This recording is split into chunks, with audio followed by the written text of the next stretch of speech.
Who is Allah? We want to refresh our iman. We want to be attached to our Creator. We want to fear nobody but Him. We want to please none other than Him. So who is Allah? Come with me to Surah Al-Hadid, chapter 57 of the Quran, where Allah, He says, introducing Himself to us, لَهُ مُلْكُ السَّمَاوَاتِ وَالْأَرْضِ. He is Allah who has the kingdom of the heavens and the earth. يُحْيِي وَيُمِيتُ. He alone is the one who gives life and death. وَهُوَ عَلَى كُلِّ شَيْءٍ قَدِيرٌ. And He is able to do whatever He wishes. يُسَبِّحُ لَهُ مَا فِي السَّمَاوَاتِ وَالْأَرْضِ وَهُوَ الْعَزِيزُ الْحَكِيمُ. Everything in the heavens and the earth glorify Allah, and He is the most mighty, the most wise. Ya Allah, هل تعلم له سمية. Do you know anybody who shares even one of these characteristics with Allah? Who is Allah? Come with me to chapter 6 of the Quran, Surah Al-An'am. Allah says, وعنده مفاتح الغيب وعنده مفاتح الغيب لا يعلمها إلا هو.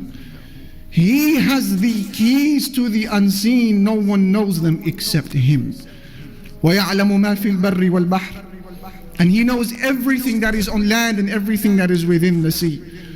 وما تسقط من ورقة إلا يعلمها. And there isn't a single leaf that falls from any tree except that Allah has knowledge of it.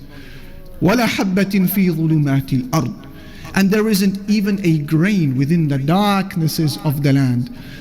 ولا رطب ولا يابس. Nor is there anything moist or anything that is solid إلا في كتاب مبين.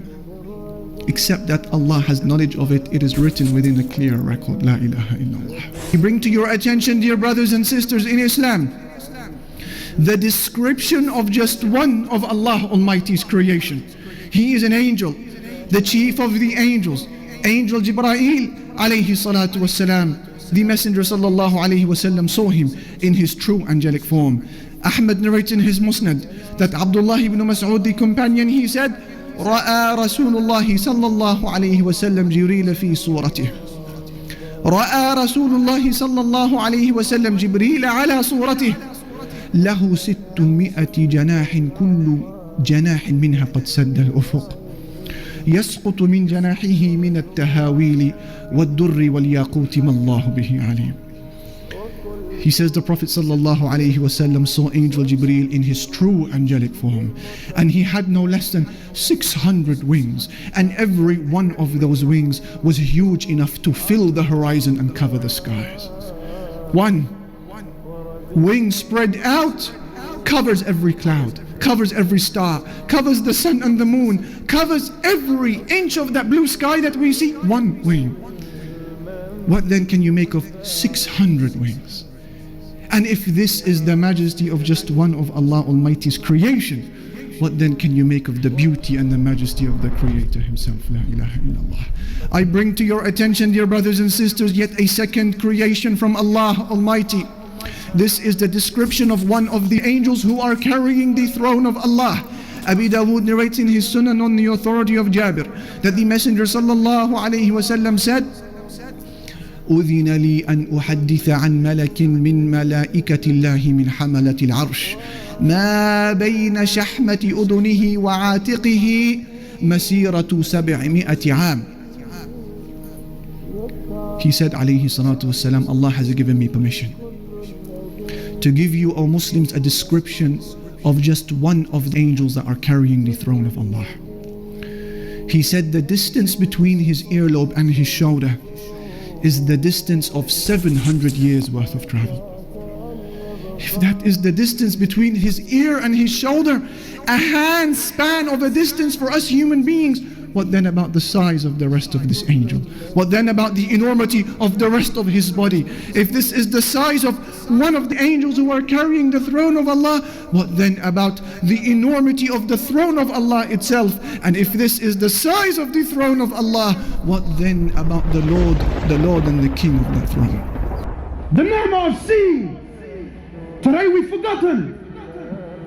Today you and I think what?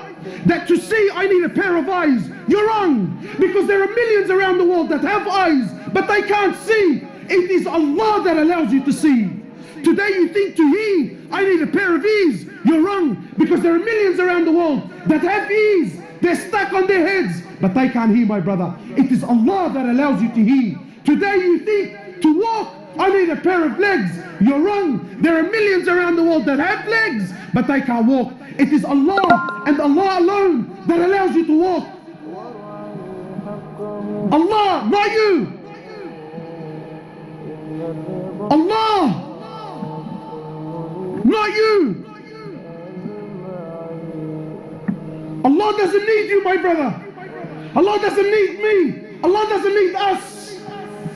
And we have to understand, because this is Aqidah. You have to know this, so that when you worship, you are always humble. When you worship Him, you never have pride. When you worship Him, you never have arrogance. Because you know, at any given point in time, I am where I am only through His mercy. Only through His rahmah, I am where I am. Not because of your own actions. And to know with depth, with yaqeen, with certainty, that Allah, the King of Kings, doesn't need anyone. He doesn't need anyone, my brothers. Wallahi, everything you see around you, everything. Today, the Muslims have so much fear in their hearts. Fear of the kuffar, fear of the West, fear of laws, fear of regulations, fear of this and fear of that. But to know that Allah Azza wa Jal is not in need. Wallahi, my brothers, wallahi, I take an oath by Allah. You have to come to terms. You have to come to believe with certainty that every single human being, whoever lived, whoever's living, and whoever is to come and live on this earth, wallahi, every single human being, every single jinn, every single animal that walks on this earth, every single bird that takes the flight in the sky, every single fish that swims in the oceans of Allah Azza wa Jal, wallahi, every single land, every single country, wallahi, with all their governments and all their military force and all their might and all their science and all their money and all their know-how, all with the exception of none, every country, every tree, every grain of sand, every mountain, every river, every ocean, wallahi, every star, every sun, every moon, every single planet, every single angel, the billions and billions and billions of angels, all of them, with the exception of none, Mikael, Jibrail, Israfil, all, the first heaven, the second heaven, the third heaven, the fourth heaven, the fifth heaven, the sixth heaven, the seventh heaven, the ocean above it, the eight that carry the flag of Allah, the arsh of Allah, all are dead, all are dead. Nothing moves, nothing stops, nothing makes, nothing breaks, nothing gives, nothing takes, nothing rises, and nothing falls, nothing harms, and nothing benefits in Allah. And until this yaqeen and faith is in your heart, that nothing, that everything is dead, everything, except Allah. Allah doesn't need anything, anyone.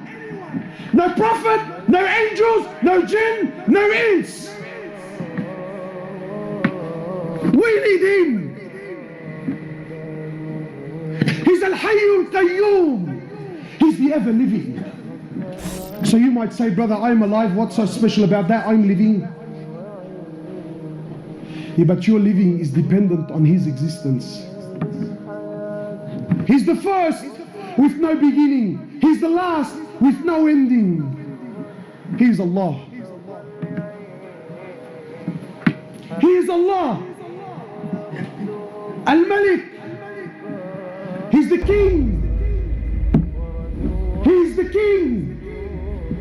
He's the one who on the day of judgment, when everything will come to an end, when Allah Azza wa Jal will order the destruction of every living creature, When Allah Azza wa Jal Allah will order the destruction, the death of every human, of every animal, of every jinn, of every angel, until there comes a point where there is absolutely nothing in existence except Allah.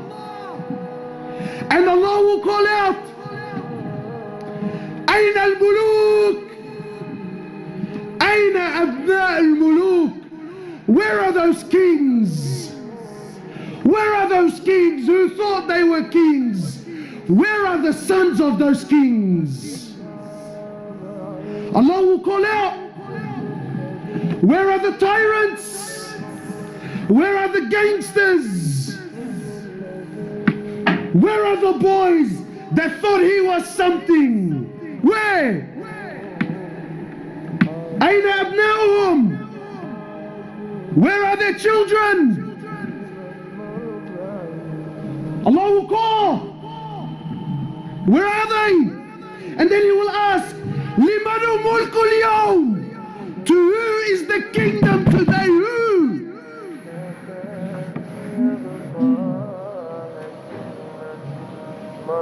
Nothing will answer. Allah Himself will answer. Today it's to Allah, the one and only. Allah asks, أَلَمْ تَرَ أَنَّ اللَّهَ يَسْجُدُ لَهُ مَنْ فِي السَّمَاوَاتِ وَمَنْ فِي الْأَرْضِ? Don't you see, O people, that everything in the heavens and the earth prostrates to Allah? وَالشَّمْسُ وَالْقَمَرُ, and so does the sun, and so does the moon. وَالنُّجُومُ وَالْجِبَالُ, and so do the stars, and so do the mountains. وَالشَّجَرُ وَالدَّوَابُ, and so do the trees, and so do the moving creatures. وَكَثِيرٌ مِّنَ النَّاسِ, and so do many people. وَكَثِيرٌ حَقَّ عَلَيْهِ الْعَذَابُ, and many people will be punished. Ya Allah. Isn't that amazing? From all of creation that's in existence, they are all in submission, all in sujood to Allah, whether we see it or realize it or not. And the only exception is a minority who happen to be from the weakest of all creation.